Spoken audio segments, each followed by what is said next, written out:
Les petits conseils des ateliers d'Audrico. Nous allons aujourd'hui voir le bain du chien dans tous ses détails, vous en livrez tous les secrets et tous les savoir-faire. Pour bien laver son chien, ou son chat, il faut commencer par savoir bien mouiller le pelage et savoir le mouiller jusqu'au fond. Et pour cela, il faut appliquer la pomme de douche avec un doigt sous la pomme pour vérifier la température de l'eau. Appliquer la pomme de douche contre la peau du chien, sinon l'eau ne pénètre pas. Et on se sert chaque fois que l'on peut de l'autre main pour favoriser cette pénétration de l'eau dans le pelage. On part du haut vers le bas et de l'avant vers l'arrière. Il faut que l'eau pénètre bien jusqu'au fond du pelage, sinon le toilettage sera loupé. Une autre méthode est de ne pas mouiller le chien, mais de commencer par le savonner directement. On commence toujours dans les deux cas en savonnant les dessous de pattes, sinon la crasse va remonter le long des pattes quand on aura lavé le chien.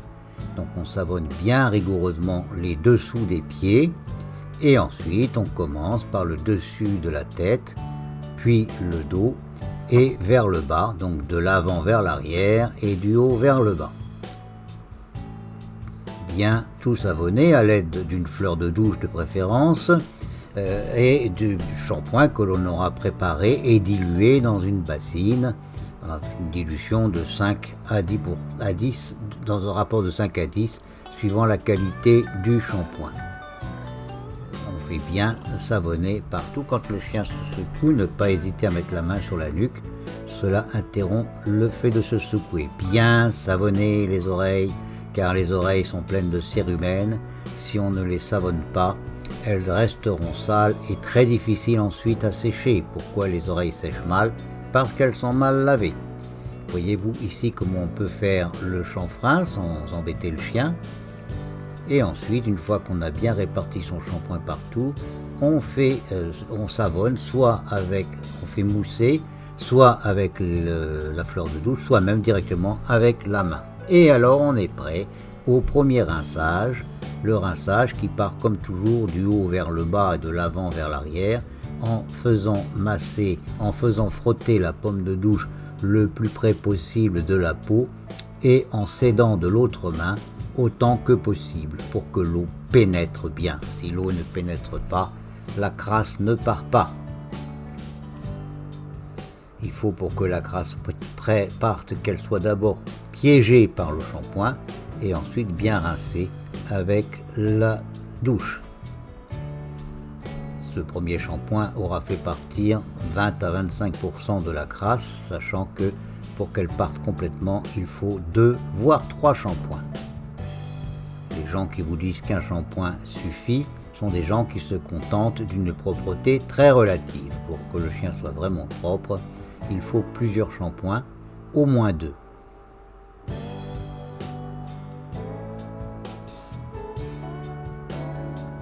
Et voilà qu'on est prêt pour le deuxième shampoing. Donc du haut vers le bas, de l'avant vers l'arrière, avec un soin particulier. Alors vous voyez que la toiletteuse à gauche commence par savonner les bas de pattes, alors que le toiletteur à droite ne le fait pas. Ce n'est pas une obligation pour le deuxième shampoing de le faire. C'est malgré tout souvent mieux. Une fois qu'on a savonné ses bas de pattes, toujours pareil pour que la crasse ne remonte pas, eh bien on va du haut vers le bas et de l'avant vers l'arrière. Bien répartir le shampoing avec la fleur de douche et ensuite on fait mousser soit avec la fleur de douche, soit même carrément à la main. Soin particulier pour les oreilles qui sont si difficiles à laver. Il reste toujours du cérumen à l'intérieur des oreilles, surtout pour les chiens à poils longs. Bien savonner le museau, qui est quand même ce que l'on voit le plus chez un chien. Et voilà qu'on est pratiquement prêt pour le deuxième rinçage, mais avant cela, on savonne encore une dernière fois bien à fond toutes les parties dont on doute, les pattes, le corps, on savonne, on ne savonne jamais trop. Cette fois-ci, on peut considérer qu'on est quand même prêt pour le deuxième rinçage.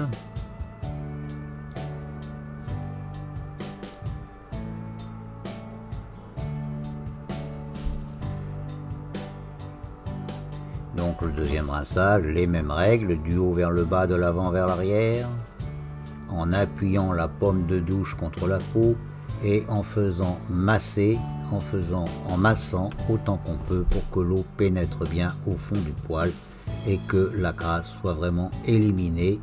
Elle a été piégée par la mousse, elle est maintenant éliminée par l'eau.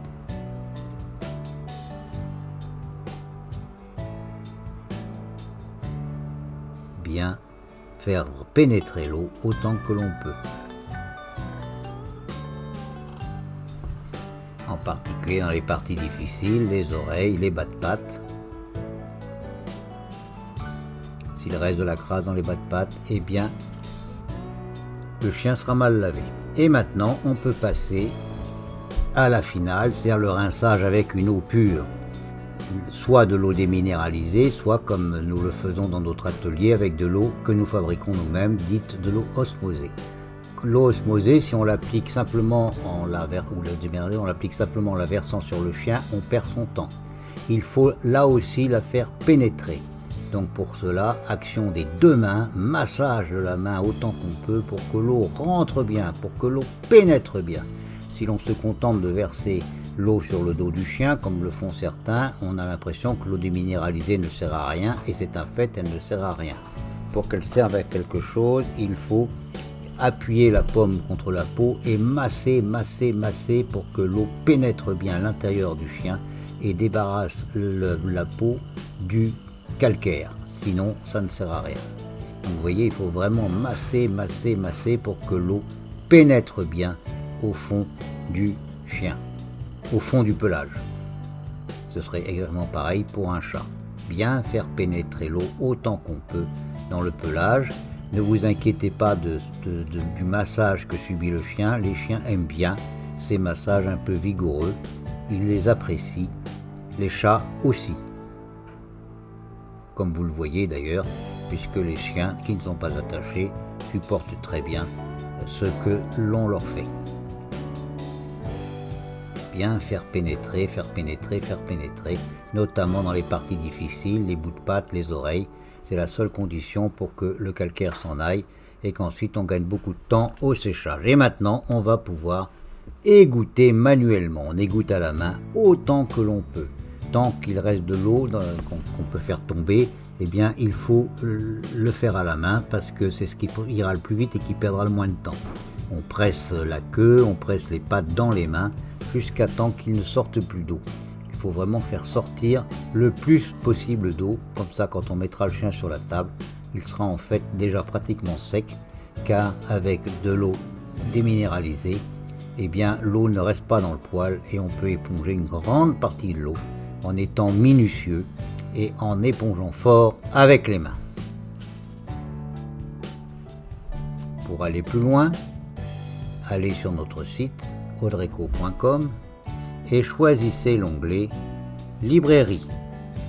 Vous verrez alors nos livres, J'entretiens mon chien moi-même, Je toilette mon chat, pourquoi comment, tout savoir sur la physiologie du pelage du chien et du chat. Merci de votre attention. À bientôt.